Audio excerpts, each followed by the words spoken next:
Olá, começa ao vivo a segunda edição do Câmara Notícia e vamos conferir os destaques. O vereador pede informações sobre imóveis ociosos e alvo de ocupação. Câmara realiza entrega de diploma Ana Nery.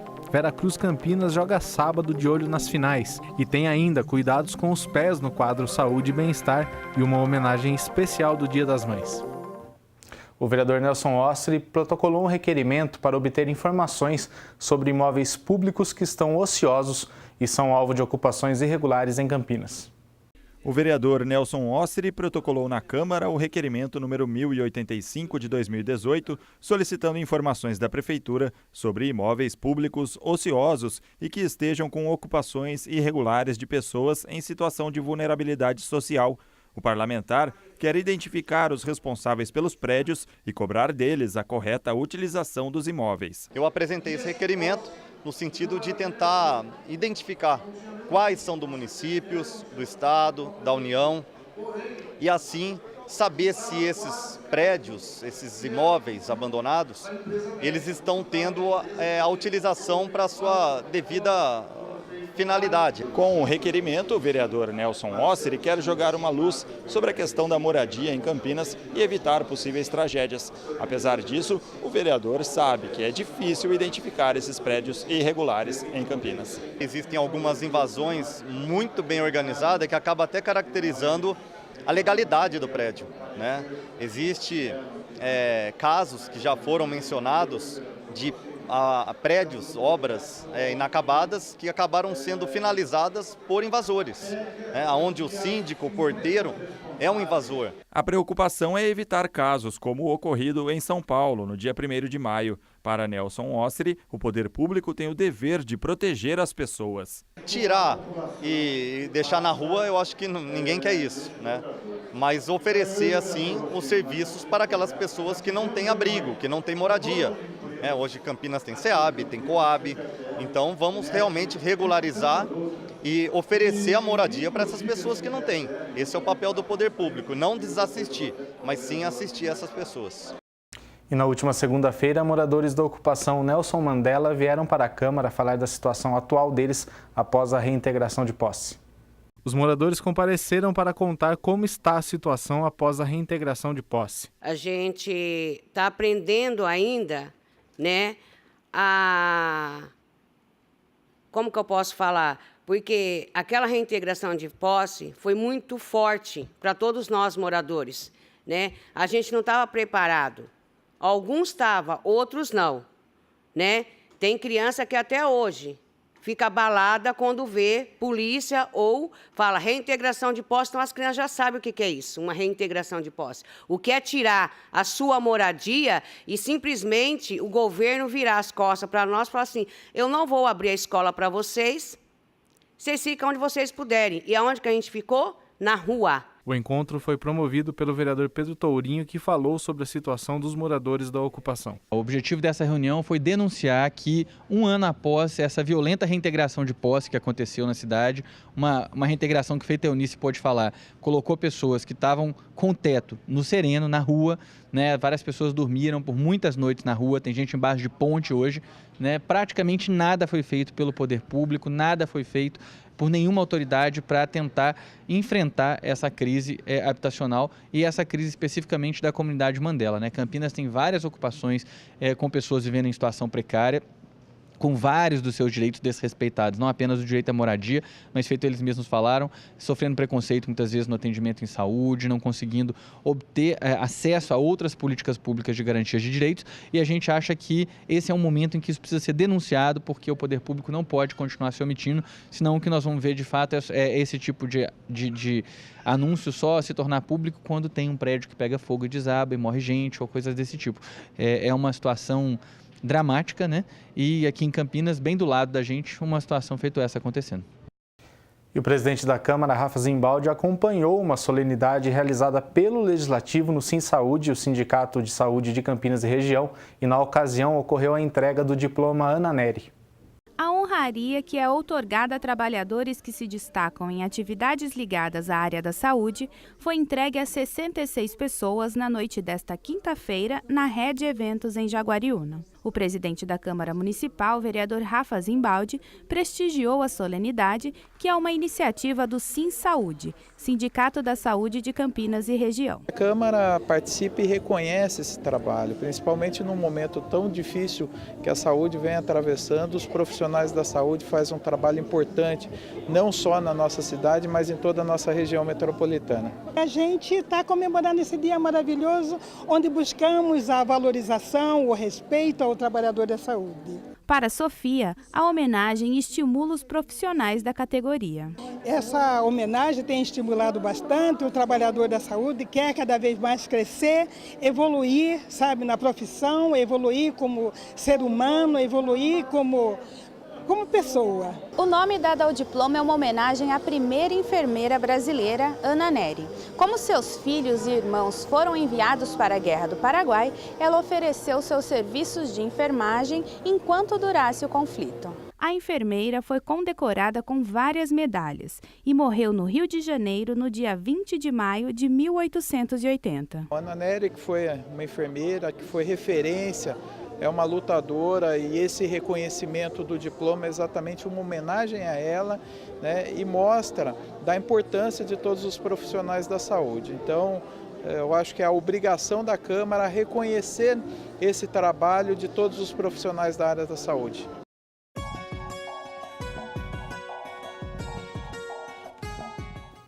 A passagem de uma frente fria vinda do litoral aumenta a nebulosidade no fim de semana e traz a possibilidade de chuvas rápidas e localizadas. As temperaturas, como a gente vê no quadro, são de 16 graus de mínima no sábado, com 29 de máxima, e no domingo também 16 pela manhã e a máxima um pouco mais alta na casa dos 30 graus. E como nesse período do ano é bom ficar atento a algumas doenças, vale lembrar que amanhã é o dia D para a vacinação contra a gripe. A Prefeitura de Campinas promove amanhã, sábado, o dia D da vacinação contra a gripe. Entre as 8 da manhã e as 5 da tarde, os 131 postos fixos e volantes espalhados pela cidade estarão preparados para a aplicação da vacina. Para receber a dose, é preciso apresentar a carteira de vacinação ou um documento de identidade. Seguindo recomendação da OMS, Organização Mundial da Saúde, a vacina é aplicada em pessoas com idade acima dos 60 anos, crianças entre 6 meses e menores de 5 anos de idade, gestantes, mulheres que tiveram filhos nos últimos 45 dias, profissionais de saúde, professores, índios, população carcerária, funcionários do sistema prisional e portadores de doenças crônicas. Os doentes crônicos devem informar a sua condição de saúde na hora do atendimento ou apresentar a carteirinha com as doses feitas em anos anteriores. E depois dessa informação, a Ana Brasil traz para a gente alguns cuidados que devemos ter com os pés. É o quadro Saúde e Bem-Estar. Meu pé, meu querido pé, que me aguenta o dia inteiro. E uma das partes do corpo com a qual a gente menos se preocupa. É sapato apertado, frieira, micose, olho de peixe. O Saúde e Bem-Estar procurou uma técnica em podologia para falar sobre os problemas do nosso querido pé.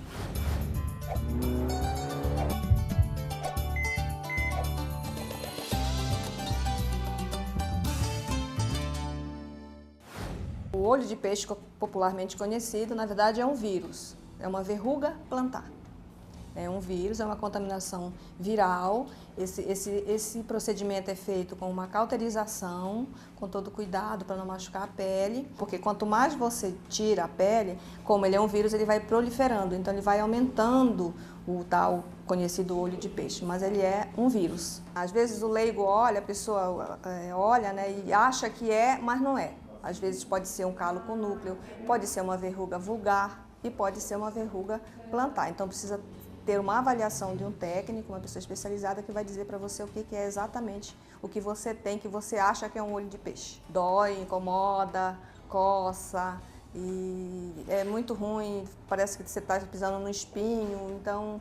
E as pessoas tentam comprar, que eu acho que não deveria ser feito assim, mas no Brasil tudo pode, né? Então vai lá na farmácia, compra um ácido e coloca no pé, por exemplo. A gente atende muita gente aqui que faz isso. E não é para fazer isso, porque você acaba machucando a pele.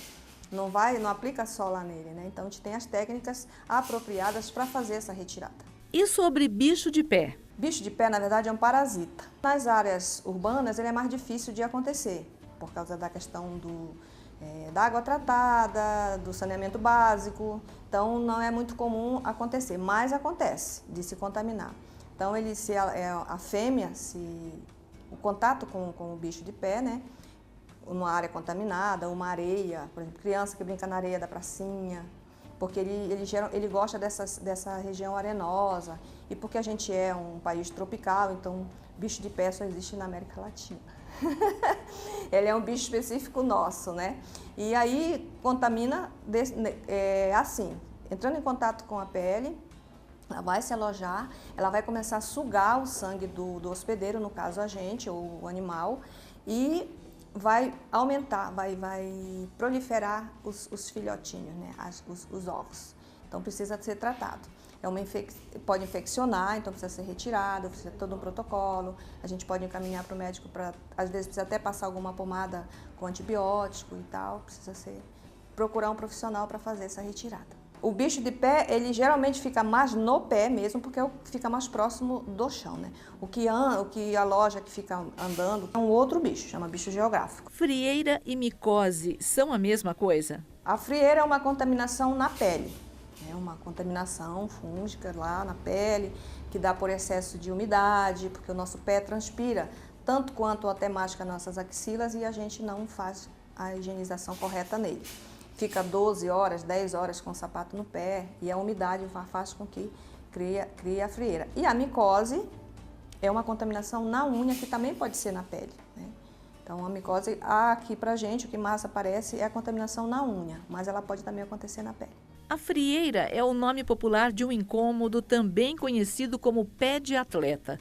Por quê? Porque fica úmido, né? Fica ali, as meias hoje não são mais só de algodão, são muito sintéticas, então acaba não ventilando o pé, né? E aí fica úmido entre os dedos e acaba acontecendo de contaminar com a frieira. E tem tratamento? Tem tratamento, tanto na podologia, como a gente pode encaminhar para médicos parceiros nossos aqui da clínica, que a gente tem dermatologista, tem neuro, tem vascular, que são as questões que chegam aqui para a gente acaba, quando não é da nossa área, a gente encaminha para um profissional. É isso, eles também merecem cuidados. O Saúde e Bem-Estar fica por aqui e fica também o nosso WhatsApp para qualquer sugestão, crítica, elogio. Obrigada, até o próximo, tchau!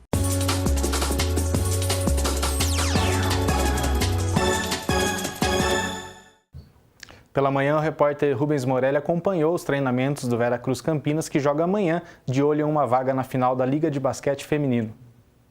O Veracruz Campinas volta à quadra neste sábado, às 5 da tarde, para enfrentar a equipe do Blumenau. Este é o segundo jogo das semifinais da Liga Feminina de Basquete e o Veracruz Campinas tem a chance de avançar à final, já que no primeiro jogo venceu a partida contra o Blumenau lá em Santa Catarina por 69-60. A expectativa aqui no Veracruz é garantir mais uma vitória, até porque são 19 jogos, 19 vitórias, é a única equipe invicta na competição.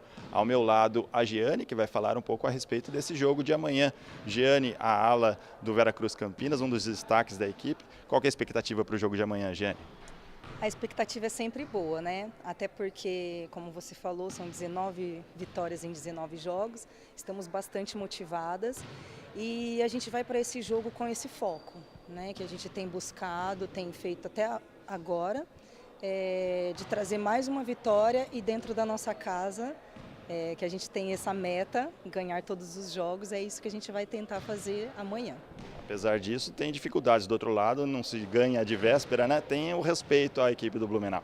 Exatamente, até porque Blumenau já se mostrou um time bastante competitivo, já jogamos com elas 3 vezes e a gente já viu que elas têm qualidades muito, muito boas, né? Então a gente precisa diminuir os números de erros, os erros que a gente teve nos jogos anteriores, para que a gente consiga esse resultado positivo. Muito bem, lembrando que o jogo acontece amanhã às 5 da tarde, neste sábado. Os portões estarão abertos, então basta chegar e acompanhar a partida, que pode valer a vaga na final do campeonato da Liga Feminina de Basquete, nessa primeira temporada do Veracruz Campinas, jogando essa competição. Rubens Morelli para o jornal Câmara Notícia. E como domingo é o Dia das Mães, toda a nossa equipe deixa os votos de felicidade e a gente fecha o jornal de hoje com um especial. Até segunda. O parto, sem dúvida, é o momento mais simbólico da vida de todas as mães. Tanto é que o assunto vem sendo cada vez mais tema de discussão entre especialistas e a sociedade. Um procedimento adequado pode evitar problemas de saúde para as gestantes e para os bebês. De acordo com o Unicef, Fundo das Nações Unidas para a Infância, o elevado número de cesarianas no Brasil coloca o país em segundo lugar no mundo em percentual desse tipo de parto. Só perde para a República Dominicana. Ainda segundo o Unicef, a maioria dos partos cirúrgicos expõe as mulheres desnecessariamente aos riscos desse procedimento. O ideal seria que todas as parturientes tivessem a consciência do parto adequado.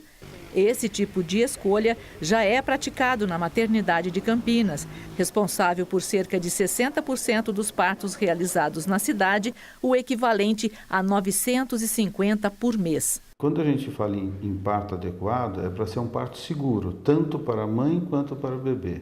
Não criar mais aquele vínculo de medo em relação a um parto normal, que muitas vezes se coloca, com dor, com alguns riscos que também podem existir ou até serem maiores numa cesariana de maneira programada, eletiva, até antes de que aconteça o termo, que complete a evolução da gravidez. Isso nós estamos tentando gradativamente, com várias estratégias aqui, passar para a própria mãe, para a própria paciente, o acolhimento, mudando uma série de estratégias fundamentais para que a gente alcance o objetivo.